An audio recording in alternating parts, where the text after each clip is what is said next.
Olá pessoal, sejam bem-vindos, tá?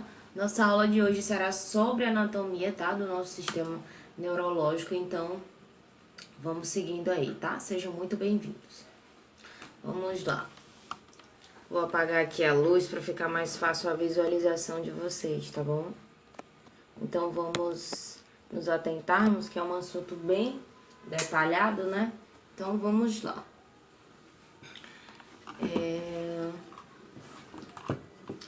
Vamos começar falando do nosso sistema nervoso, né, gente? A gente sabe que o nosso sistema nervoso, ele tem aí uma divisão, tá certo? Ele é dividido em sistema nervoso central, tá? E sistema nervoso periférico. O nosso sistema nervoso central, ele vai estar responsável por receber, analisar e integrar todas as informações que a gente recebe, gente, tá certo? E vai ser aí o nosso sistema nervoso central vai ser aí o local onde a gente vai tomar, né, as decisões, né, vai ser o local de tomada de decisões e do envio das ordens do nosso cérebro para o nosso corpo, tá certo? E o nosso sistema nervoso periférico, ele vai estar aí responsável por carregar as informações dos nossos órgãos sensoriais, gente, tá? Para o nosso sistema nervoso central. E do nosso sistema nervoso central para os órgãos efetores, tá, gente? Como os músculos e as nossas glândulas, tá certo? Próximo. Como é dividido aí o nosso sistema nervoso, gente? Aqui nós temos o nosso sistema nervoso sendo dividido em encéfalo e medula, tá certo? No encéfalo nós temos outra divisão que no encéfalo nós temos o nosso cérebro, o nosso tronco encefálico e o nosso cerebelo, tá certo? No nosso tronco, no nosso cérebro, gente, vai ter uma divisão também que nós vamos ver hoje. Nós vamos ter o teleencéfalo e o nosso diencéfalo, tá certo? E no nosso tronco encefálico, ele vai estar dividido entre mesencéfalo, ponte e bulbo, tá certo, pessoal? Enquanto no nosso sistema nervoso periférico, ele vai ser formado por terminações nervosas, gânglios e nervos, tá certo? Os nervos cranianos e os nervos espinhais. Show, pessoal? Nós temos aí a nossa divisão do sistema nervoso também. Nós temos o nosso sistema nervoso dividido em sistema nervoso simpático e sistema nervoso parasimpático, gente, tá?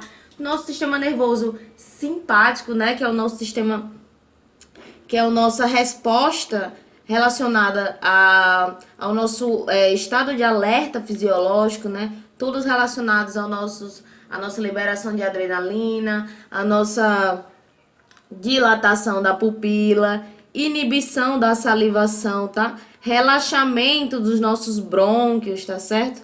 Inibição da atividade estomacal e intestinal, estímulo e liberação de glicose pelo fígado, tá? Estímulo e liberação de adrenalina, gente, o nosso hormônio de fuga, né? Temos também inibição do esvaziamento da bexiga e a promoção da ejaculação, tudo relacionado à nossa divisão simpática, tá certo, gente? E a nossa divisão parasimpática, gente, quando é que ela vai atuar? Ela vai atuar depois do nosso sistema aqui simpático, tá certo? Enquanto o nosso sistema simpático é o estado de alerta fisiológico, aquele estado de fuga, né? A gente vai ter aqui a nossa divisão parasimpática, que vai estar relacionado totalmente ao contrário, gente. Ela vai estar relacionada ao relaxamento, ao estado natural, né? A volta do estado natural do nosso corpo, tá certo? Depois que acontece, depois que o nosso sistema simpático ele é acionado, quando ele terminar, vai acontecer o quê? Vai ser acionado o nosso sistema parasimpático para estar aí voltando ao estado natural, né? A contração da pupila, o estímulo da salivação, tá certo? A contração dos nossos brônquios, o estímulo à atividade estomacal e intestinal, o estímulo da vesícula biliar, inibição da produção de adrenalina, né? A gente não precisa mais desse hormônio de fuga e a promoção ao esvaziamento da bexiga e o relaxamento do nosso reto. Certo, pessoal? E aí nós temos aqui lindamente a nossa anatomia do nosso sistema nervoso central, tá certo? Nós temos aqui o nosso sistema dividido, né? Como eu falei pra vocês, nós temos o nosso cérebro, tá? Que é essa região aqui, tá certo? Toda essa região vermelha. E pega aqui esse verdinho, tá? Por quê? Porque toda essa região vermelha aqui é o nosso telencéfalo, tá certo, pessoal? Opa! Temos aqui o nosso telencéfalo, tá certo? Mais um pouquinho abaixo dele, nessa região aqui verdinha, nós temos o nosso diencéfalo, tá certo, pessoal? Do nosso tronco encefálico, a gente tem a divisão, como eu falei pra vocês, o mesencéfalo, tá? A nossa ponte e o nosso bulbo, tá certo? Enquanto aqui nós temos o nosso cerebelo, certo? Como se fosse uma estrutura mais ou menos separadinha aqui do nosso cérebro, tá? E vamos lá. Nós temos o nosso telencéfalo, né, pessoal? O telencéfalo, ele vai compreender aí os nossos dois hemisférios cerebrais, tá certo? Ele vai ter o nosso hemisfério direito e o nosso hemisfério esquerdo. Tudo isso vai ser dividido por essa fissura, que a gente chama de fissura longitudinal, tá certo? Vai dividir os nossos dois hemisférios. E lá no meiozinho do nosso encéfalo, tá certo? O que é que a gente vai ter? Nós vamos ter uma estrutura chamada de corpo caloso, tá? Mais adiante nós vamos ver especificamente o que esse corpo caloso faz, mas ele tem a função aqui de estar ligando os nossos dois hemisférios, tá certo? Vamos lá. E esses dois hemisférios cerebrais são completamente separados por essa fissura, né? Como eu falei pra vocês, cujo assoalho... Gente... Certo, gente? Vamos lá. O nosso... Aqui está lindamente, né? O nosso cérebro, tá certo? Ele vai estar aí dividido em 3 polos, gente. Nós temos o polo frontal, tá certo? Nós temos o polo temporal, tá certo? O lóbulo da ínsula, que quando a gente abre essa estrutura aqui, a gente consegue observar, vocês vão ver na outra imagem. E nós temos o lóbulo... não, já falei, né? Todos, né? Temos o lóbulo frontal, o temporal e o occipital, tá, gente? Os nossos lóbulos do hemisfério, eles estão diretamente relacionados, tá? Com o nome dos nossos ossos, tá, pessoal? Então, nós temos aqui o nosso osso frontal, né? Então, o nome desse hemisfério aqui vai ser hemisfério frontal. Osso temporal, hemisfério temporal, é o osso occipital, hemisfério occipital, certo, gente? Lobo occipital. E nós temos também o lobo da ínsula, tá? Esse daqui, gente, é o lóbulo da ínsula. Quando a gente abre essa estrutura aqui, nós conseguimos observar o lóbulo da ínsula. Nesse lóbulo aqui é que está localizado o nosso corpo caloso, né? Que a gente sabe que vai estar aí sendo responsável pela união dos nossos dois hemisférios, certo? Aqui, gente, nós temos a divisão bem bonitinha, né? De rosinha aqui, bem bonitinho. Nós temos aqui o nosso, com a vista superior, tá? Nós temos o nosso lóbulo frontal, nosso lobo parietal, tá certo? Esse e de cima. E nós temos o nosso lóbulo temporal, tá, gente? Esse daqui de ladinho. Então, esse daqui dá pra gente observar todos os lóbulos, tá? Essa vista lateral, lóbulo frontal, lóbulo parietal, lóbulo temporal e lóbulo occipital. E no meio, o lóbulo da ínsula, certo, gente? Então, é isso, gente. O nosso cérebro, tá? Ele vai estar sendo aí dividido também, o nosso encéfalo, em sulcos e giros, tá? O nosso encéfalo vai estar dividido aí, tá? Nós temos aqui o nosso lóbulo frontal, tá? E aqui nós temos o nosso giro pré-central, o nosso giro frontal e o nosso giro frontal interior, tá certo? Essa estrutura, gente, é importante a gente saber que esse sulco aqui que vai ser o nosso sulco, gente? Vai ser essa estrutura que ela vai ser mais parecido uma ondinha, né, gente? Ela é bem uma estrutura bem grossinha, tá? Esses são os nossos sulcos. E essas fissuras, tá? Entre os sulcos, esses espacinhos, tá? Essas linhazinhas no nosso cérebro, a gente vai chamar de giro, tá? A gente sabe que o nosso cérebro é uma estrutura bem longa, né? Ela é complexa, porém, ela vai ser toda adaptada aí na nossa na nossa gravidade, ó, gente, ó, perdão, da nossa cavidade craniana, tá certo? Ela vai ser aí como se ele fosse todo amassadinho e aí ficassem essas ondinhas e a gente chama essas ondas de sulcos, tá? E essas linhas entre as ondinhas a gente chama de giros, tá certo? E, gente, nós temos dois giros principais, tá? Nós temos os sulcos principais, perdão. Nós temos o sulco lateral, tá? Que ele vai separar esse sulco aqui, tá? Esse sulco aqui. Ele vai estar aí separando o lóbulo frontal do lóbulo temporal. Ele vai ser subdividido em ascendente superior, ascendente anterior e ascendente posterior. Vocês vão ver, tem outra imagem que eu vou mostrar pra vocês que tá aí representando a imagem colorida e vocês vão entender melhor, tá? E nós temos o sulco central, gente, que vai separar o lóbulo parietal do lóbulo frontal.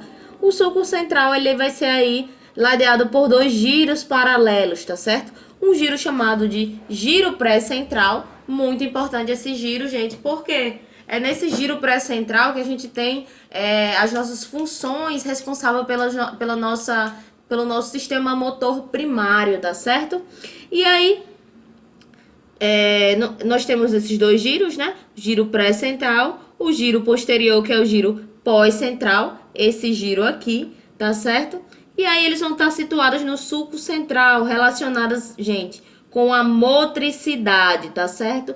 Enquanto aqui no nosso sulco pós-central, a gente vai estar relacionado, tá? A nossa área da sensibilidade, tá certo, gente?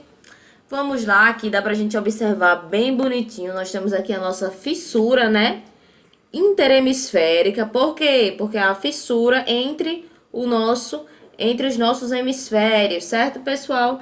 Aqui nós temos o nosso lóbulo frontal, tá? O sulco frontal superior, sulco pré-central e nosso sulco central, tá, gente? Sulco, essas ondinhas, e os giros, essas estruturas mais gordinhas, certo? Vamos lá. Lóbulo parietal. Aqui nós temos a projeção do sulco parieto-occipital, tá certo? Nós temos o nosso lóbulo occipital, o nosso lóbulo paracenteral, tá certo? O nosso giro frontal superior, o nosso giro frontal médio, o giro pré-central, né? A nossa área motora, lembra que eu falei para vocês? Nós temos também o nosso sulco central, tá? E o nosso sulco pós-central relacionado à área sensitiva, tá certo, gente? Aqui numa visão, tá? Lateralizada, nós temos os giros occipitais, o giro parietal, o giro central. Lembra que eu falei para vocês que o giro frontal é dividido em três? Superior, médio e anterior, tá? Nós temos o sulco lateral aqui, tá certo, pessoal? Lembra o sulco que divide o hemisfério frontal do parietal? Nós temos nos giros temporais, nós temos o giro superior, o médio e o inferior, certo, gente? E aqui é uma visão, né, superior do nosso cérebro, onde a gente vai estar observando a fissura interhemisférica, né, o bulbo, tá? Olfatório, os tratos olfatórios, tá? A artéria comunicante interior, tá? Anterior, desculpa. Nós temos também o nosso hipotálamo, está localizado aqui, tá certo? Algumas artérias, o nosso bulbo está centralizado aqui, tá certo? No finalzinho aqui, depois da nossa ponte. Nós temos a ponte e nós temos o lóbulo temporal e o sulco lateral, gente. E é isso. A nossa aula de anatomia, ela é assim, vai ser bem simples, tá? Por quê? Porque nós vamos só estar aí apresentando as estruturas anatômicas para a gente entender algumas doenças relacionadas às estruturas do nosso cérebro, tá certo, gente? Nós temos o sulco central, vocês lembram, ó, a divisão aqui entre o lóbulo frontal e o lóbulo parenteral, tá?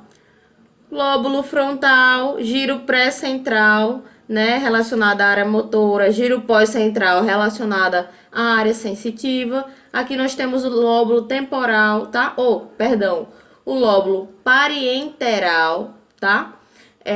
O lóbulo occipital, tá certo? Aqui o nosso cerebelo. E nós temos, trouxe aqui a imagem para vocês entenderem melhor sobre giros e sulcos, tá? O giro é essa estrutura aqui, esse é o giro, enquanto o sulco é essa estrutura aqui, tá certo, gente? É como se fosse a dobra mesmo do nosso cérebro, tá? E só para vocês fixarem aí na mente, lóbulo frontal, lóbulo parietal, lóbulo occipital, lóbulo temporal e o nosso tronco encefálico aqui, tá certo? Aqui nós temos a fissura transversal do cérebro, né? Como se fosse uma estrutura, como se o nosso cerebelo ele fosse uma estrutura separada, só que ele não é, tá? Ele só é dividido aqui com essa fissura transversa, certo? E aí, gente, sulco central, área primária pré-motora, né? O nosso giro aqui pré-central, o nosso giro pós-central relacionado, tá? A nossa área somestésica primária, a nossa área sensitiva, tá certo? Nós temos também a área aqui do nosso paladar, tá certo? No nosso lobo parieteral. Nós temos a área associada à somestesia, tá? Nós temos a nossa área associada ao visual, tá? Nosso córtex visual também está aqui, tá? Nós temos também a nossa área da fala sensitiva, gente. A fala, aquela compreensão da nossa fala. Nós temos duas estruturas que elas vão estar aí responsáveis, tá? Pela compreensão da nossa fala, tá certo? A nossa fala. E justamente essa área aqui, a gente vai encontrar literatura como área da Broca, giro da Broca, tá? Mas vai ser a mesma estrutura, essa estrutura aqui que está no lóbulo frontal, ela vai estar aqui responsável pela nossa fala, tá certo? Enquanto a nossa área aqui como é que se diz, meu Deus? Essa área aqui, gente, que está associada à área sensitiva da fala, ela vai ser a área responsável por estar aí interpretando essa fala, tá, gente? Então, são essas duas áreas importantes. A área da Broca, tá? Que vai estar responsável pela área motora da fala, tá? E nós temos a nossa área sensitiva da fala, onde a gente vai entender o que está sendo falado, tá certo? São duas áreas importantes. Essa área também da fala a gente chama de área de Wernicke, também, tá certo, gente? Também pode ser conhecida como área de Wernicke. Nós temos a nossa área olfatória, área com associação auditiva e o nosso córtex auditivo aqui primário, tá, gente? Então é isso. Nós temos a área da motricidade voluntária, sensibilidade somática, tá? Da nossa fala, como eu falei para vocês. O nosso raciocínio ativo, tá certo, gente? Os movimentos oculares, tá? A nossa audição e a nossa visão, tá certo? E é isso, gente, como eu falei para vocês, nós temos essas duas áreas. A área da Broca, né? A área motora da fala e a área de Wernicke, que é a compreensão dessa fala, tá certo? A gente não só tem a gente não só fala, né? A gente fala e compreende o que está falando. E a área responsável é a área de Wernicke, tá certo? E aí, gente, só pra gente dar aí mais uma relembrada, sulco central, giro pré-central, anterior, junto aqui com o nosso córtex motor primário, lembra, gente? Aqui o nosso córtex pré-motor, a nossa área de frontal da visão, tá certo? A nossa área da broca, vocês lembram? A área da fala, né, gente? A área motora aqui da nossa fala. O nosso sulco, tá? Lateral, dividindo aqui o nosso lóbulo frontal do nosso lóbulo parenteral, tá? Temporal, quer dizer, gente, desculpa. Aqui nós temos o nosso giro pré-central relacionado ao nosso córtex, né? Somatosensitivo, né? A nossa área somestésica. Nós temos aqui o sulco intraparenteral e o nosso lóbulo parenteral, tá certo? Junto aqui com o nosso córtex visual primário. Show? Isso daqui eu disse praticamente a mesma coisa. E está aqui bem dividido, bem bonitinho, gente. Todos os giros e todos os sulcos. Giro central, sulco pré-central, giro frontal médio, giro frontal superior, giro frontal central, pós-central, desculpa, sulco central, sulco pós-central. E tudo isso aqui vai estar na nossa divisão, certo, gente? E lembra que eu falei pra vocês que tem uma estrutura chamada corpo caloso? Olha, gente, é essa estrutura aqui, o nosso corpo caloso, tá? Ela aí vai estar responsável por estar ligando, né, unindo os nossos dois hemisférios. Show? Aqui, gente, aqui são os sulcos relacionados ao corpo caloso, né? Nós temos o sulco do corpo caloso que vai estar aí, como é que eu posso dizer? Contornando esse corpo caloso, o sulco do cíngulo, tá certo? Esse sulco aqui. Nós temos o sulco ramo marginal, tá? Esse sulco aqui. E o sulco parencentral, tá? Esse sulco aqui. Vamos lá. E nós temos os três principais, né, gente? Giros, tá? Nós temos o giro cíngulo, esse daqui que está de vermelho. Nós temos o giro frontal superior, tá? Nós temos o lóbulo paracentral, tá? E o pré-cúneo, tá? Certo, pessoal? Vamos lá, vamos lá. Esse é o nosso corpo caloso, tá certo, gente?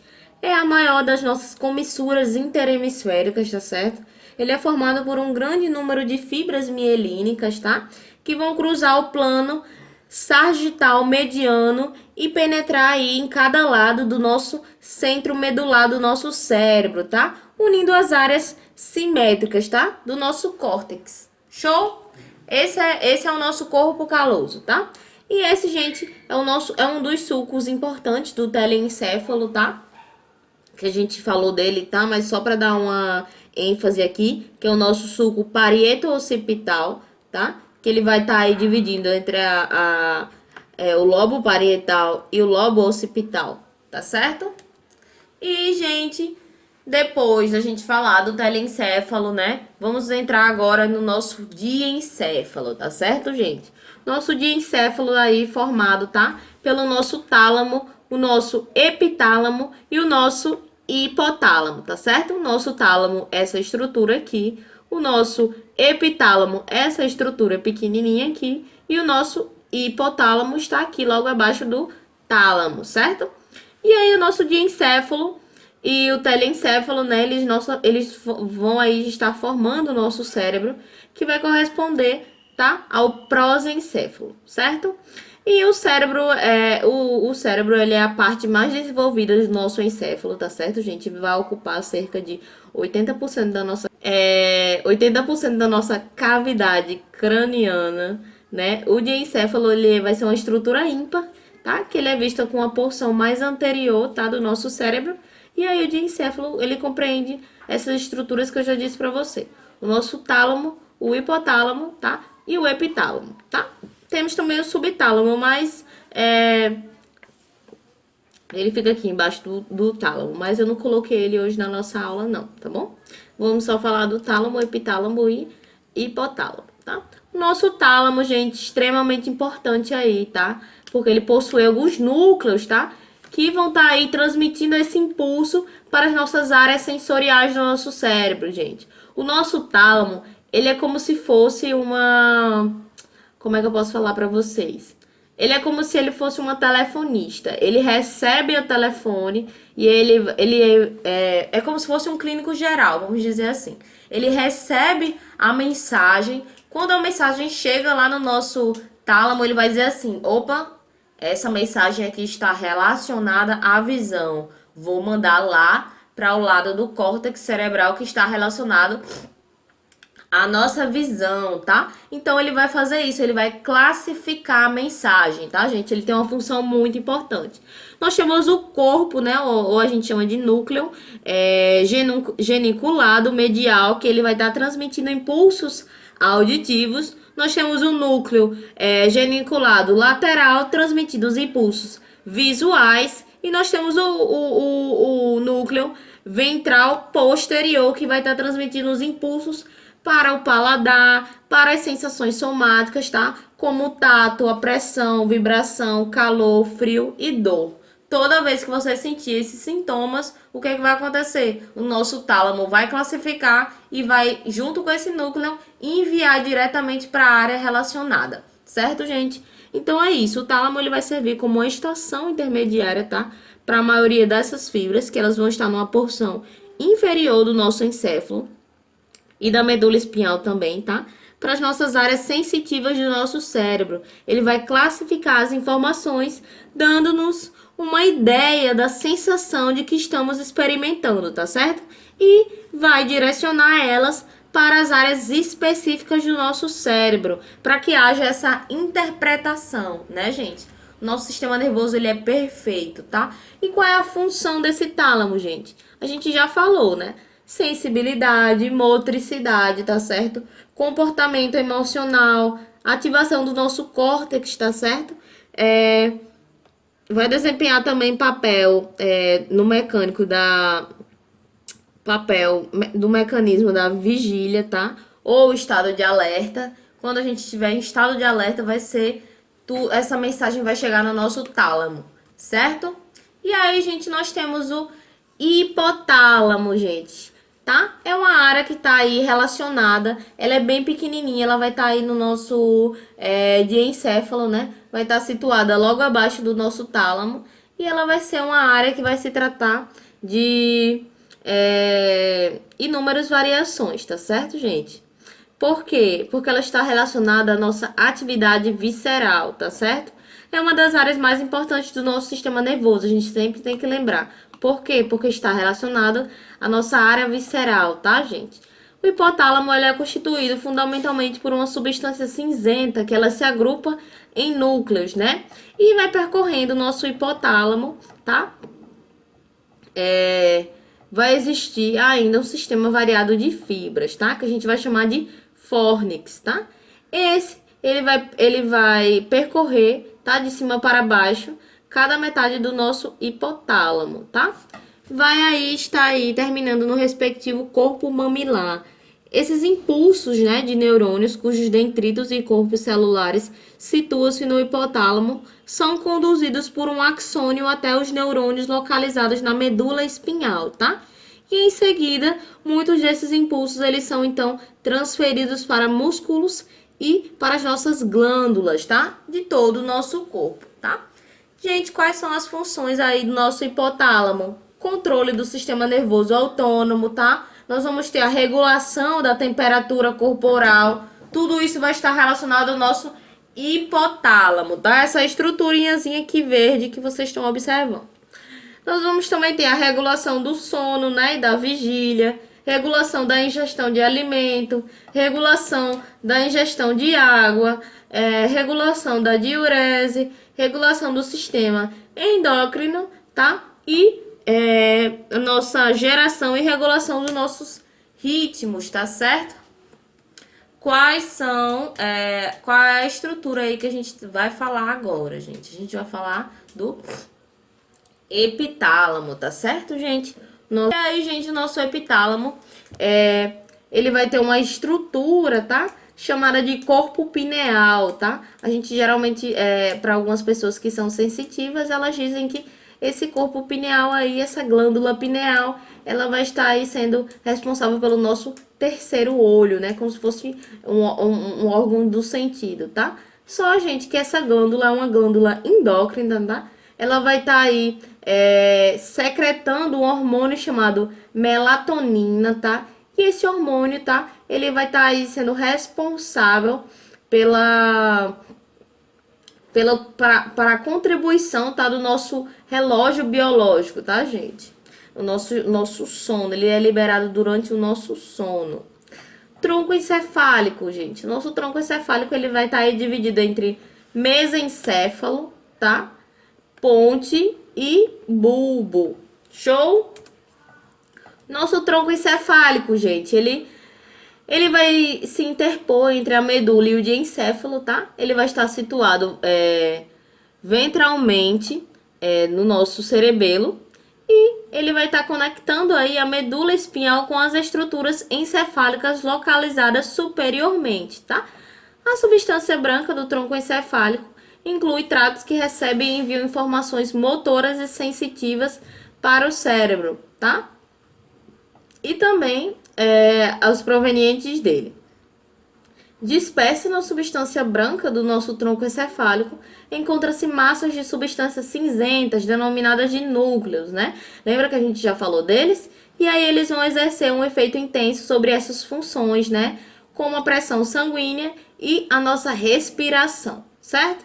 Na sua constituição, gente, entre o corpus de neurônios que se agrupam em núcleos, tá? Em fibras nervosas que, por sua vez, se reagrupam em feixes e vão denominar aí os tratos, tá? Os fascículos ou lemísculos, tá? Leminiscos. Show? Muitos desses núcleos do tronco encefálico deles recebem ou emitem fibras nervosas, tá? Que elas entram em constituição dos nervos cranianos, tá? Nós temos 12 pares de nervos cranianos e 10 deles fazem conexão com o nosso tronco encefálico, tá, gente? Então, o nosso tronco encefálico, ele tem aí essa função muito importante de estar ligando, tá? A nossa coluna vertebral, né? A nossa coluna... Desculpa, gente, a nossa coluna vertebral. E vai estar aí ligando ao nosso cérebro, tá certo? O nosso encéfalo, tá? Pelo tronco encefálico. O nosso bulbo, gente, né? Ou vocês também vão encontrar como o nome como medula oblonga, tá? Ele vai ter uma forma de cone, né? Como vocês já viram, cuja extremidade dele menor, contínua, tá? Ele vai ser caudal com a medula espinhal, tá certo? E as fissuras, tá? Mediana anterior, terminam cranialmente em sua depressão denominada forme cego, tá bom?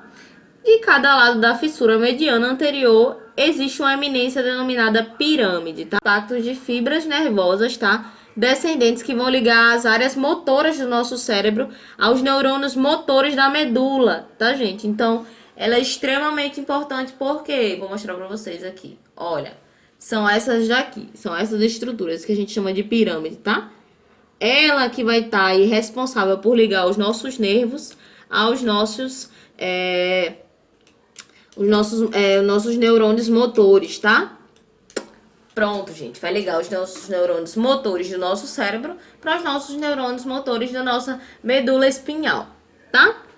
E na parte caudal do bulbo, as fibras desse trato se cruzam obliquamente com o plano mediano, tá? E vai se constituir uma decusação, tá? Das pirâmides, da junção dessas pirâmides, tá?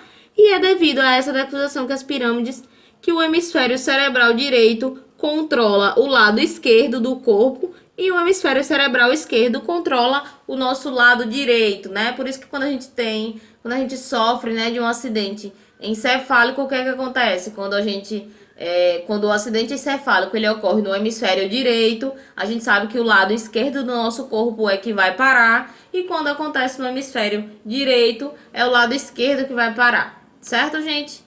Então, nós temos aí o nosso tronco encefálico, ó, mostrando aqui para vocês, o nosso mesencéfalo, o nosso tronco encefálico e o nosso bulbo, tá certo? E nós temos aqui a nossa importância do bulbo, gente, que eu trouxe para vocês. O bulbo, ele tá localizado aí no centro respiratório, tá? Então, ele é muito importante para a regulação do ritmo respiratório. Ele vai estar localizado no centro também do vasomotor, tá? Aí no centro do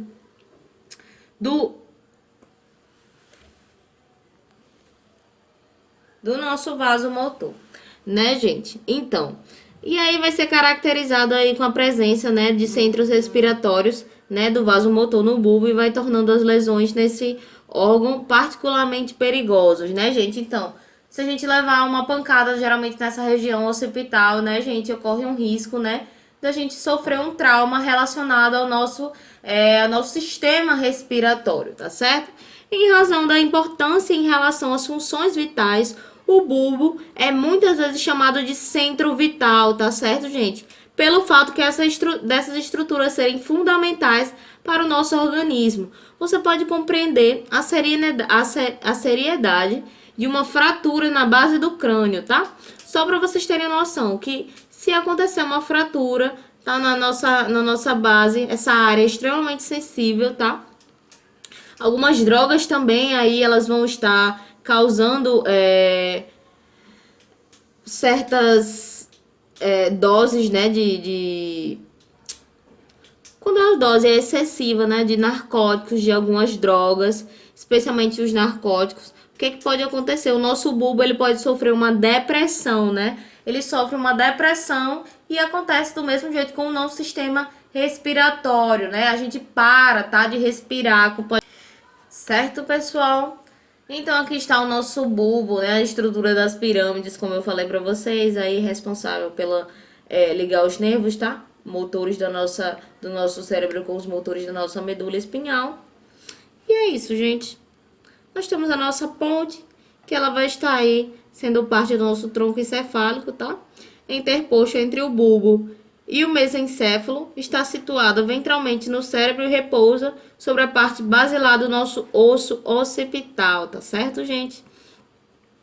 E aí sua base está situada ventralmente e apresenta uma estriação transversal, em virtude da presença de numerosos feixes de fibras transversais que o percorrem, tá certo, gente? Nós temos o mesencéfalo, certo? O mesencéfalo, ele vai se interpor entre a ponte e o nosso cérebro. Ele vai estar aí representado por um plano, tá? Que vai ligar os dois corpos mamilares pertencentes ao diencéfalo e a comissura posterior. Ele vai ser aí atravessado por um estreito canal e um aqueduto cerebral, tá, gente? Vamos lá. Cerebelo. O cerebelo vai ser um órgão do sistema nervoso, tá? Que ele é suprassegmentar. Ele deriva da parte dorsal do metencéfalo, tá certo? E fica situado dorsalmente ao bulbo. E a ponte, vocês viram, né, gente? Ele fica bem aqui. Aqui está o nosso cerebelo. É como quase se ele fosse uma estrutura separada, né? O nosso occipital está separado, né, do nosso lóbulo occipital por uma prega, né? A dura mater, denominada tenda do cérebro, tá? A dura mater é uma das meninges. A gente vai falar sobre as meninges posteriormente, certo? Vai ligar-se à medula, tá? E o bulbo pelo pedúncio cerebelar inferior e a ponte e o mesencéfalo pelos pedúnculo cerebelares médio, tá? E superior, respectivamente. Do ponto de vista fisiológico, o cerebelo difere fundamentalmente do cérebro porque funciona sempre em nível involuntário e inconsciente, tá certo? Sendo a sua função exclusivamente motora, tá? O nosso cerebelo está aí relacionado ao nosso equilíbrio e a nossa coordenação motora, tá certo, gente? Não vamos esquecer disso. Aqui está o nosso cerebelo, tá certo? Uma secção do nosso plano cerebelar superior, tá certo? Então, gente, anatomicamente, ele se distingue do cérebro, né? Como eu já disse pra vocês, é como se ele fosse uma porção separadinha do cérebro. Eu falei pra vocês da nossa fissura, né? E é isso, gente. Nós temos aqui o nosso vérmix, tá? Que ele vai estar aí ligando as duas partes das massas laterais dos nossos hemisférios cerebelares, tá?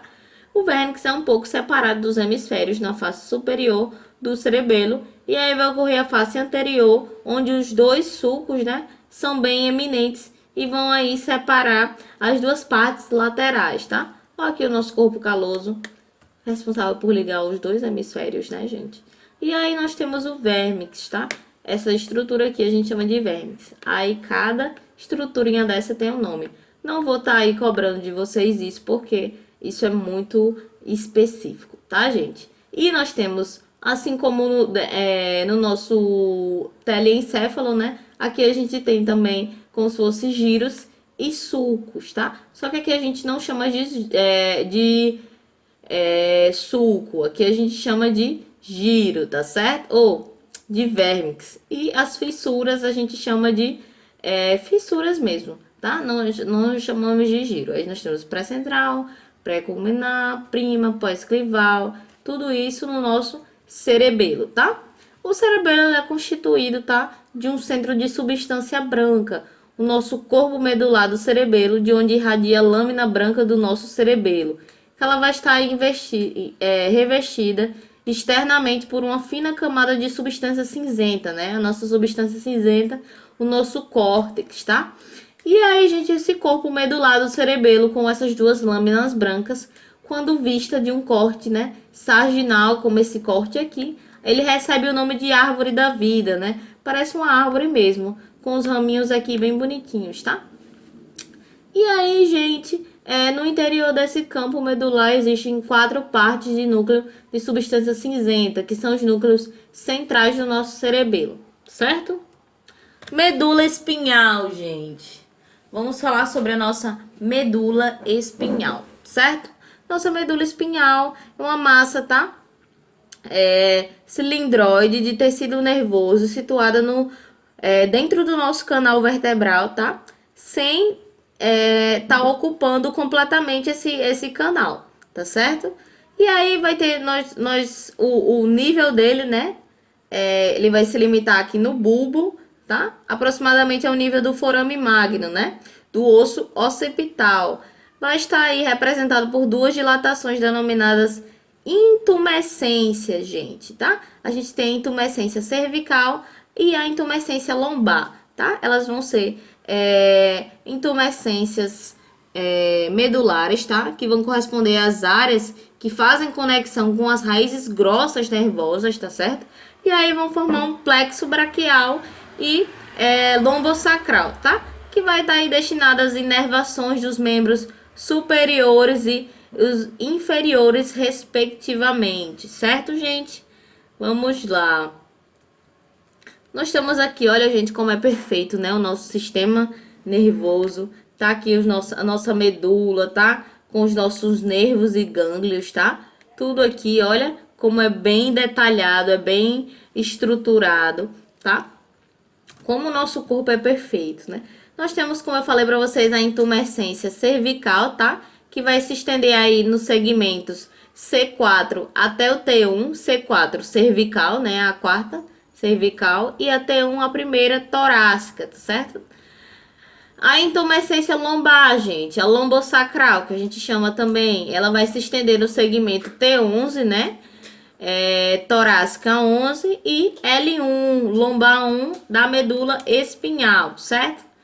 Conexões com os nervos espinhais, gente, dos nossos sulcos laterais anteriores e laterais posteriores, eles vão fazer conexão com pequenos filamentos nervosos, né, que a gente chama de filamentos radiculares. Eles vão se unir para formar, respectivamente, as raízes ventrais e dorsais dos nossos nervos espinhais, tá certo, gente? E essas duas raízes, elas vão se unir para estar formando aí os nossos nervos espinhais, tá? E vai corresponder aí à união de um ponto situado distalmente do nosso gânglio espinhal, distalmente, tá? Ao gânglio espinhal que existe na raiz dorsal. Aqui nós temos a nossa raiz nervosa, tá certo? A nossa substância cinzenta aqui dentro, tá certo? Nós temos a substância branca também. Aqui, ó. Nós temos os filamentos das raízes, tá? Nós temos os gânglios espinhais, tá certo? Nós temos as raízes ventrais dos nervos espinhais, tá? Os filamentos da raiz dorsal.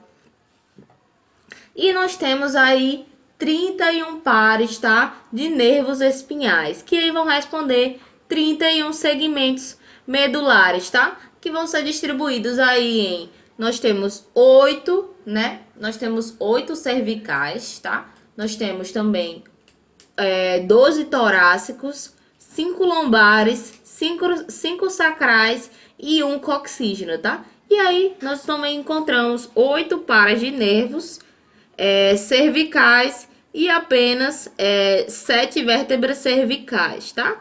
Por quê? Porque o primeiro par de nervos espinhais sai de dentro do occipital, tá? Do nosso osso occipital. Show?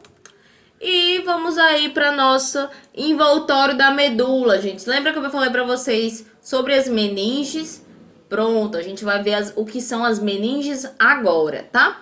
Nós temos aí um envoltório da nossa medula, né? Que são membranas fibrosas, né? Que a gente chama de meninges. Nós temos aí 3 tipos de meninges, tá? Nós temos a meninge que chamamos de dura mater. Nós temos a aracnoide e nós temos a pia mater, tá certo? A dura mater é a nossa camada mais externa, a aracnoide entre a externa e a interna, e a pia mater a mais interna das nossas membranas, tá certo? Vamos para a nossa primeira meninge, tá? Que é a nossa meninge, a nossa dura mater, tá certo? Ela é a mais superficial de todas as meninges, tá certo, gente? Ela é espessa e resistente, formada por um tecido conjuntivo muito rico em fibras colágenas, tá? Contendo aí nervos e vasos sanguíneos, tá bom? A dura mater, ao contrário das outras meninges, ela é ricamente enervada. Como o encéfalo, ele não possui terminações nervosas sensitivas, toda e qualquer sensibilidade intracraniana se localiza na dura mater, tá, gente? Então, ela vai ser aí responsável, tá, pela maioria das nossas dores de cabeça, as nossas cefaleias, certo? E aqui está, gente, aqui está o nosso osso do crânio, tá certo? Depois do nosso osso do crânio, nós temos quem? A nossa dura mater. Depois da nossa dura mater, nós temos a aracnoide. A gente tem um espaço entre a dura mater e a aracnoide, né, que a gente chama de espaço subdural. E nós temos aqui, depois da aracnoide, nós temos a pia mater, tá certo, gente? E entre a aracnoide e a pia mater, nós temos o espaço aracnoide, tá? E é isso, gente. Vamos lá. Subaracnoide, desculpa, gente. O espaço é o espaço subaracnoide. Meninges. A nossa segunda meninge, segunda camada, nossa camada aracnoide. Ela é uma membrana muito delgada, tá, gente? Ela vai estar aí justaposta, tá? Bem coladinha aí com o nosso dura mater. Que aí vai ser separada por um espaço virtual, né, gente? Eu falei pra vocês. O espaço subdural, que vai conter uma pequena quantidade de líquido que vai ser necessário aí para lubrificação das superfícies de contato das nossas membranas. A aracnoide, ela vai estar separada aí da pia mater pelo espaço subaracnoide, né, como eu falei para vocês. Nesse espaço ele contém o licor, tá certo? Que vai havendo uma grande comunicação entre os espaços subaracnoides do encéfalo e da medula, tá certo, gente? Vai ser considerada também como pertencendo à aracnoide, tá? As delicadas trabérculas, tá? Que atravessam o espaço para ligar a pia mater, que são denominadas de trabéculos aracnoides, tá? E, gente, essas trabéculas, eles lembram aspectos de teias de aranha. Por isso que vem o nome de aracnoide, certo? Essa aqui, tá certo, gente? Essa aqui é a nossa dura mater, tá? Aqui está a nossa aracnoide, certo? A nossa última meninge, tá certo, gente? Nada menos importante. Nós temos a nossa pia mater, tá certo? Que aí vai ser uma camada mais interna, tá certo? De todas as nossas meninges, ela é a mais interna. Ela vai se aderir intimamente, tá? À superfície do nosso encéfalo e da nossa medula, cujos relevos e depressões vão acompanhar até o fundo dos sulcos cerebrais, tá certo? E a sua porção mais profunda recebe inúmeros prolongamentos de astrócitos do nosso tecido nervoso, tá, gente? Que vai estar constituído assim a nossa membrana pioglial, tá? A pia mata, gente, ele vai dar aí resistência aos nossos órgãos nervosos, pois o tecido nervoso é de consistência muito mole, tá? Nosso cérebro parece uma gelatina. E quem vai dar essa consistência dele, bem no cantinho, bem no lugarzinho, vai ser a nossa pia mater, tá certo? Ela vai estar acompanhando aí de vasos que vão penetrar no tecido nervoso a partir dos espaços subaracnoides, tá certo? Formando aí uma parede externa dos espaços perivasculares.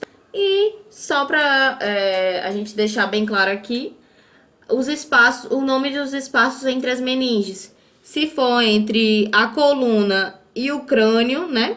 A gente tem o epidural, gente. Se for entre a dura mater e a aracnoide, subdural. Se o espaço for entre a aracnoide e a pia mater, nós temos o subaracnóide, certo? E nós temos aí o licor, gente, que é um fluido, tá, aquoso, ele é incolor, que vai ocupar os espaços aí subaracnoides, tá? E as nossas cavidades ventriculares.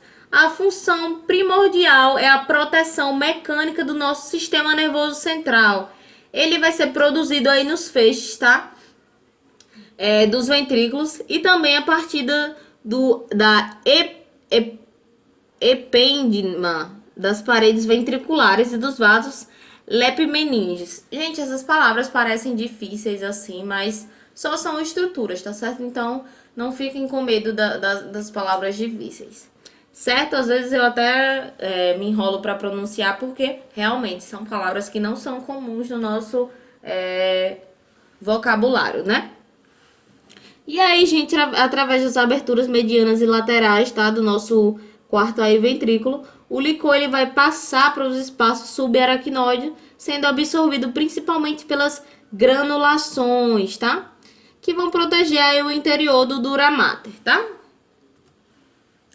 E aí está como esse licor ele vai aí estar protegendo, né, o nosso encéfalo. Como é que acontece essa circulação desse licor? Ela é uma circulação lenta, tá, gente? E ainda são discutidos os fatores que determinam, sem dúvida, a produção desse licor em uma extremidade e a absorção em outra já são o suficiente para causar a sua movimentação, tá certo? Um outro fator é a pulsação das artérias intracranianas, que a cada sístole aumenta a pressão licórica, tá certo? E provavelmente contribuindo aí para empurrar esse licor através das granulações aracnoides. A gente viu aqui, gente, que o nosso lóbulo frontal está aí relacionado ao nosso movimento voluntário, né? O nosso córtex primário motor, lá no nosso giro pré-central. Nós temos também o planejamento do movimento, né? No nosso córtex pré-motor, o movimento dos olhos, tá? A produção da fala, a área da broca, lembra? Tudo isso está no lobo frontal, tá certo? Funções cognitivas e executivas, né? A área de associação, respostas emocionais, tá? A nossa associação límbica, tá certo? Essa parte do límbico, né? Que a gente sabe que existem algumas pessoas que sofrem traumas nessa área e começam a ter mudanças de comportamento e mudanças de humor, né, gente? Depois eu vou mostrar pra vocês um caso, tá? Se der tempo no final da aula. Nós temos o lobo parieteral, que está relacionado à nossa sensibilidade somática em geral, tá certo, gente? O nosso córtex e área relacionada à associação sensitiva somática, tá certo? A percepção espacial de objetos, sons, parte do corpo, né? Tá aí na nossa área de associação posterior. A compreensão da fala, a área de Wernicke, vocês lembram? No lóbulo occipital, nós temos o córtex visual, tá certo? E associação. No lóbulo temporal, o nosso córtex auditivo, tá? E a nossa área de associação. O córtex olfatório, a identificação de objetos, tá certo? A resposta emocional, a área da memória, tá certo? E o nosso paladar, o nosso córtex gustatório, tá certo? E na ínsula, gente, o que acontece na ínsula? A ínsula, nós temos as fibras comissurais, né, que vão estar conectando aí os córtex correspondentes aos dois hemisférios, né? Nós temos as fibras de associação que vão conectar o nosso córtex em diferentes partes do mesmo hemisfério, e nós temos as fibras de projeção que vão conectar-se aí o córtex com as partes mais caudais do nosso sistema nervoso central, tá? Substâncias cinzentas cerebrais profundas, gente. Nós temos os núcleos, né? Como a gente falou, que são aí os nossos gânglios da base, que vão controlar o movimento em conjunto com o nosso córtex motor. Vocês lembram? A pirâmide que vai estar lá, aquela estrutura da nossa ponte, que vai estar lá responsável, né, por essa ligação, tá? E nós temos os núcleos da parte basal, do prosencéfalo, tá? Que vai desempenhar aí o papel importante na estimulação, na aprendizagem, na memória e no controle motor. Continuidade para nossa aula de neurologia, tá certo? Nós vamos aí estar falando das nossas patologias do nosso sistema nervoso central, tá certo? A gente vai começando falando das infecções, tá certo? Nós temos algumas infecções do nosso sistema nervoso central que podem ser aí provocadas por vírus, bactérias, tá certo? Uma das principais, tá, que a gente conhece muito bem é a nossa meningite, tá certo? É aí a nossa inflamação das nossas meninges. E, gente, elas causam um risco, tá, à nossa vida. A gente sabe que a gente tem como prevenir, nós temos as vacinas, tá? Trouxe até um videozinho pra vocês, pra mostrar exatamente... Pra mostrar pra vocês... exatamente que a gente tem como prevenir as meningites. Peguei esse videozinho tão legal do nosso site, tá? Do Ministério da Saúde. E a gente vai dar uma olhadinha nele. Poxa, cadê?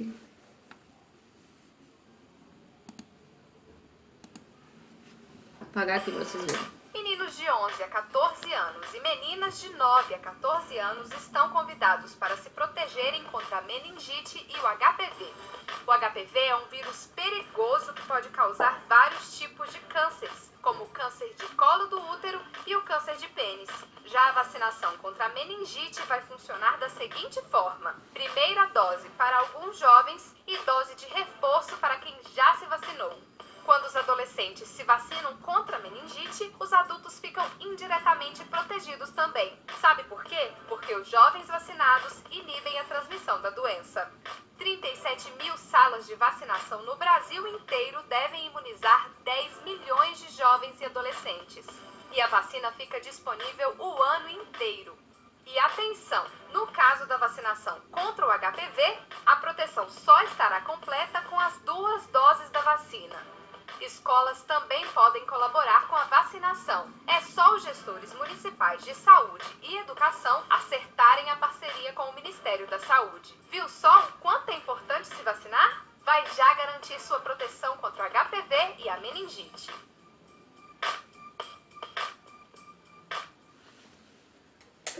E é isso, gente. A gente tem como se proteger, né? Muito importante. Por quê, gente? Porque a gente tinha umas doenças que haviam sido erradicadas no passado e essas doenças estão voltando à tona, né?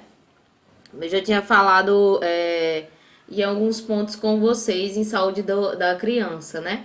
Algumas pessoas estão deixando de vacinar os seus filhos e, por consequência disso, algumas doenças que antes haviam sido erradicadas estão aí voltando à tona, né? Como, por exemplo, a poliomielite, né, gente? Que é uma das infecções do sistema nervoso central, que ela vai estar envolvendo a inflamação da nossa matéria cinzenta, tá? Da nossa medula espinhal, que aí os sintomas a gente pode causar as paralisias dos nossos membros, tá? A gente sabe que paralisia infantil é uma doença que já tinha sido... E, gente, algumas das desordens degenerativas, tá? A gente já estudou algumas desordens degenerativas, tá? A gente já estudou Alzheimer, nós já estudamos Parkinson, tá? E eu trouxe hoje para vocês a doença de Hilton, tá? Que é uma infecção que é uma infecção não, gente, desculpa. Que ela é uma doença, tá? Ela é progressiva e ela é geneticamente, tá? Herdada aí dos nossos parentes, tá? Ela é uma doença genética que vai estar aí fazendo aí a progressão do nosso sistema nervoso central. E os sintomas dela vai estar aí sendo causado pela perda marcante das nossas células, tá certo? Em uma parte do nosso cérebro que a gente chama de gânglios da base. Então, esses gânglios da base, essas células, elas vão morrer e aí elas vão estar causando alguns sintomas, tá certo? Dessa doença de Hilton, tá? Como as capacidades, né? A gente vai ter aí vai ser aí afetada a nossa capacidade motora, a nossa capacidade cognitiva, tá? E a nossa capacidade também psiquiátrica, tá? A gente tem até um distúrbio de desequilíbrio de humor, tá certo? Nós temos também um equilíbrio emocional e dentre outras que essa doença está relacionada, tá certo? Aqui, gente, deixa eu ver se assim melhora. Não, melhora não. Deixa pra lá, tá. E uma das nossas também doenças também. Uma das nossas doenças também. Foi ótimo. Vamos lá. E aí, gente, nós temos a esclerose múltipla, tá? Ou a gente chama também de esclerose em placas, tá? Que vai ser a desmielinização progressiva do sistema nervoso central, tá? Com a desintegração dessa bainha de mielina e degeneração dos oligodendrócitos, tá? Os oligodendrócitos, gente, são as células, tá? Que são responsáveis pela formação e a manutenção da nossa bainha de mielina. Nossa bainha de mielina aqui, ó. Nossa bainha de mielina aqui lindamente perfeita, tá? Aí nós temos aqui essa bainha que a gente observa que tem que já tem algumas deformações, né? Que tem algumas lesões, tá? O que acontece, gente, com essas lesões? Essas lesões mielina, elas são chamadas de placas, tá? Por isso que a gente também chama de esclerose múltiplas ou esclerose em placas. Por quê?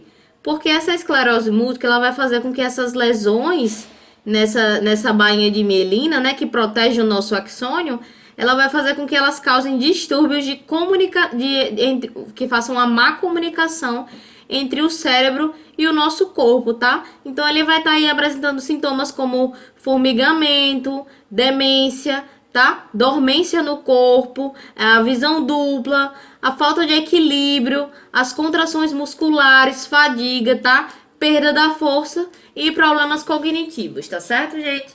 Então, tudo isso porque a nossa bainha de mielina está sendo aí degradada, né? Nossa bainha de mielina sendo destruída. E isso causa nossa esclerose múltipla, tá? Nós temos aí também a epilepsia, tá certo, gente? Quem não conhece uma pessoa que é epilética, né? É uma doença que ela é bem comum, tá certo? Ela vai ter um conjunto de sintomas relacionados à hiperatividade súbita, ou temporária, tá certo, gente? E ela vai estar aí nas nossas células do nosso córtex, tá certo? E aí vão ter episódios que são limitados nos tempos, mas isso aí depende de cada episódio, tá, gente? Nós temos aí a primeira fase, né, que é a fase tônica, que nós temos o paciente com rigidez muscular, tá certo? A nossa contração dos músculos da faringe e dos músculos respiratórios, tá? Nós vamos ter aquela presença de olhos abertos, revirados, mordedura da língua, aumento da salivação. Por isso que é importante quando a gente encontrar alguém que esteja passando por um ataque epilético, né? O que a gente tem que fazer? Tem que fazer igual essa mulher aqui. Nós temos que chegar perto da cabeça do paciente e fazer o controle, né, cervical e lateralizá-lo, né? Por quê? Como ele tem uma salivação excessiva quando tá tendo o ataque epilético, para a pessoa não se engasgar, tá certo? E aí, lateraliza, não tenta segurar a pessoa, porque você vai se machucar e a pessoa vai se machucar também. Só tenta afastar objetos de perto dela, porque realmente as contrações, elas são involuntárias e são fortes mesmo, tá certo, gente? E aí nós temos essa primeira fase, como eu disse pra vocês, e nós temos a segunda, né, que é crônica. E eu botei aqui clônica, que eu deveria já ter arrumado, mas tudo bem. Nós temos aí a fasciculação muscular, né? A incontinência, a recuperação com período de confusão e a amnésia do sucedido. A pessoa sofre um ataque epilético. Nessa segunda fase, ela já não lembra, né? Não sabe o que foi que aconteceu. Ela já acorda, ela já desmaia, né, gente? A gente tem uma síncope aí. E aqui nós temos o eletroencefalograma, tá? A gente vê aqui de um cérebro normal, tá? As ondinhas aqui todas regulares. Aqui nós já temos de uma crise epilética parcial, né, gente? A gente vê aqui que já tem uma desorganização, uma desordem aqui, né?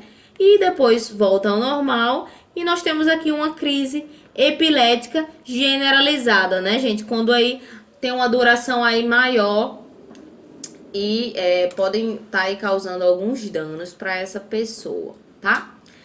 Gente, nós temos o acidente vascular encefálico, tá? Nosso acidente vascular encefálico, que antigamente a gente chamava de derrame, né? As pessoas mais antigas ainda chamam derrame, AVC. E a gente descobriu que a nomenclatura mudou de AVC para AVE, porque a gente descobriu que não é acidente vascular cerebral, né? O acidente vascular, ele acontece só no nosso encéfalo, tá certo, gente? Por isso que a nomenclatura aí mudou, por isso que virou encefálico, tá?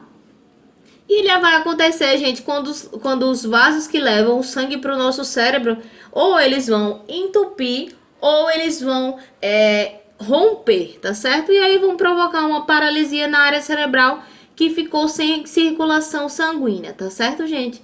E é uma doença, gente, que vai acometer aí mais os homens, tá certo? E é uma das principais causas de morte e incapacitação e internação em todo o mundo. A gente sabe que no Brasil é a segunda causa de morte, tá certo, gente?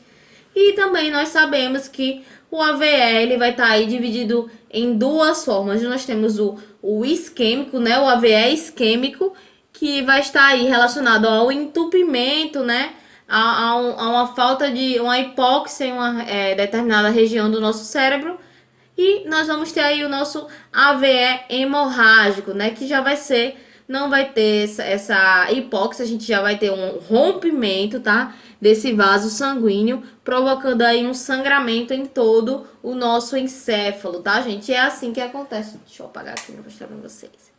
E é assim que acontece o nosso acidente vascular encefálico, tá? Nós temos aqui esse daqui, como vocês podem observar, ele é o isquêmico, porque chegou aqui, ele não conseguiu mais passar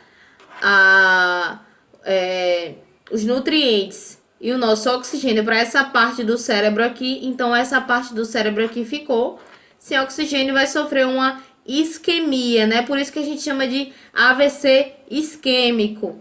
Nós temos aqui o AVE hemorrágico, gente, eu sempre vou dizer, AVC, AVE, vai ficar sempre misturado, porque, não sei, como a gente já estava acostumado a falar AVC, né? Aí o AVE, mas vamos nos acostumando com a nomenclatura nova, tá certo?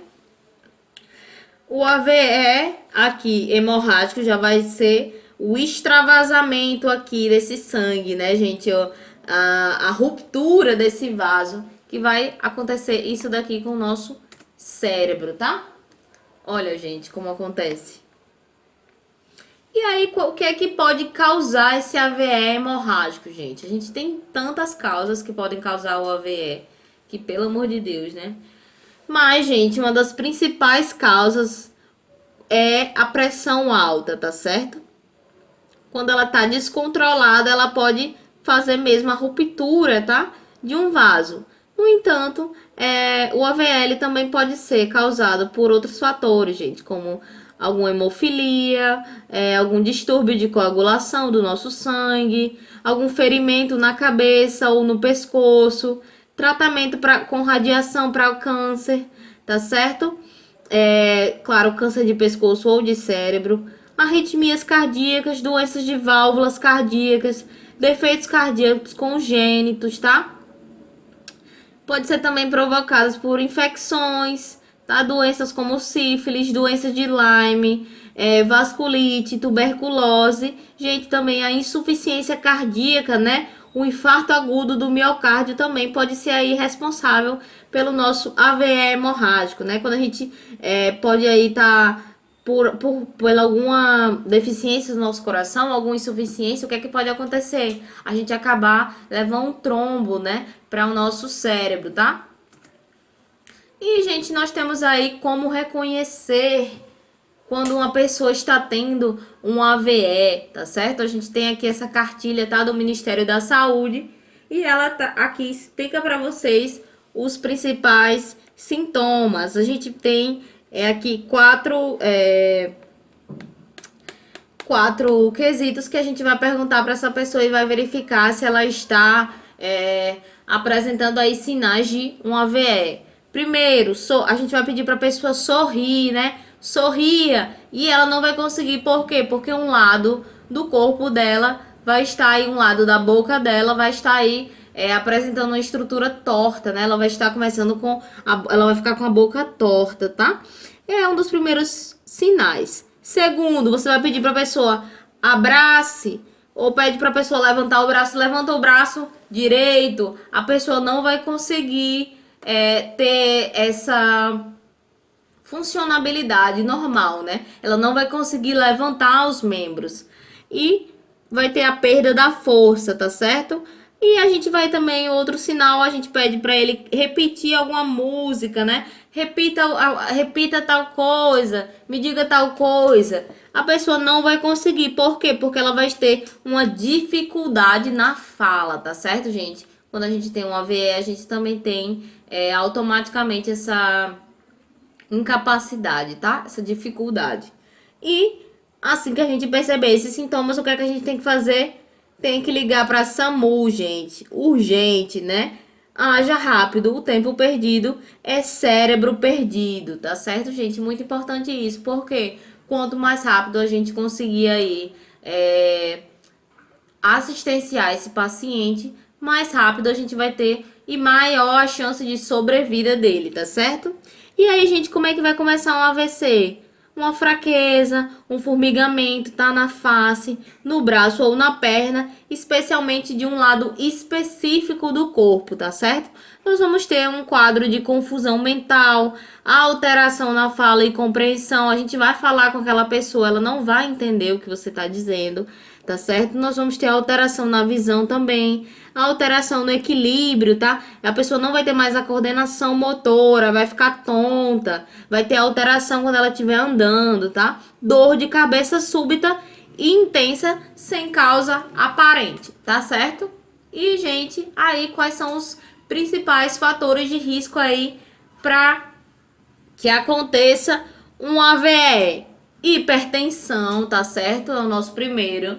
Hipertensão, diabetes tipo 2, colesterol alto, sobrepeso, obesidade, tabagismo, uso excessivo de álcool, tá? Idade avançada, né, gente? Sedentarismo, uso de drogas ilícitas, histórico familiar, muito importante, né? E ser do sexo masculino. Sexo masculino aí é o principal gênero afetado aí pelo nosso AVE, tá? E aí, gente, mostrando essa imagem para vocês, quero que vocês se sensibilizem, tá certo? Por quê? Porque quando a gente tem um familiar que ele é acometido dessa doença, né? Desse acidente vascular encefálico, a gente sabe que existem quadros de como é que eu posso dizer? Quadros de pessoas que elas não vão conseguir mais ter uma vida normal, né? Elas não vão conseguir mais, elas vão ser altamente dependentes, tá? Então, o tratamento e a reabilitação de uma pessoa vítima do AVE vai depender aí sempre das particularidades desenvolvidas de cada caso, né? Se for o lado direito, se for o lado esquerdo, se for isquêmico, se for hemorrágico, tudo isso vai depender, certo? Há também recursos terapêuticos, né, que podem auxiliar aí na restauração das funções afetadas. Tudo isso a gente que vai estar proporcionando também um conforto para esse paciente, tá certo? Um conforto respiratório, um conforto postural, tá certo? Para que o paciente ele possa ter uma melhor recuperação e qualidade de vida, certo, gente? É fundamental que seja analisado esse paciente, que ele seja tratado por uma equipe multidisciplinar, né? Dos profissionais de saúde, fisioterapeuta, gente, principalmente, né? Pra gente estar aí dando, trabalhando na musculatura desse paciente para não acontecer muitas atrofias, né? Porque a gente sabe que vai ser uma das principais características, tá? A atrofia, certo? E médicos, fisioterapeutas, psicólogos, tá? Psicólogos principalmente, gente, para estar aí acompanhando essa família que vai estar aí sofrendo um trauma, né? Além da pessoa que sofreu o AVE, a família também sofre bastante, né, gente? Por quê? Porque a família que vai acompanhar esses quadros, né? E a gente sabe que muitas vezes esses quadros aí podem estar causando uma incapacidade, tá? Para a realização das atividades cotidianas dessa pessoa. Então, atividades normais como tomar um banho, escovar os dentes, abraçar o seu filho, essa pessoa não vai ter mais essa capacidade, certo? Capacidade de falar, capacidade de se locomover, tá certo? Então, existem muitas limitações para essa doença. Por isso que quanto mais rápido a gente diagnosticar ela e ser atendido, né? Numa unidade de pronto atendimento, mais rápido e mais chances de sobrevida esse paciente ele vai ter, certo? E é isso, gente. Nossa aula de hoje ela vai terminar aqui.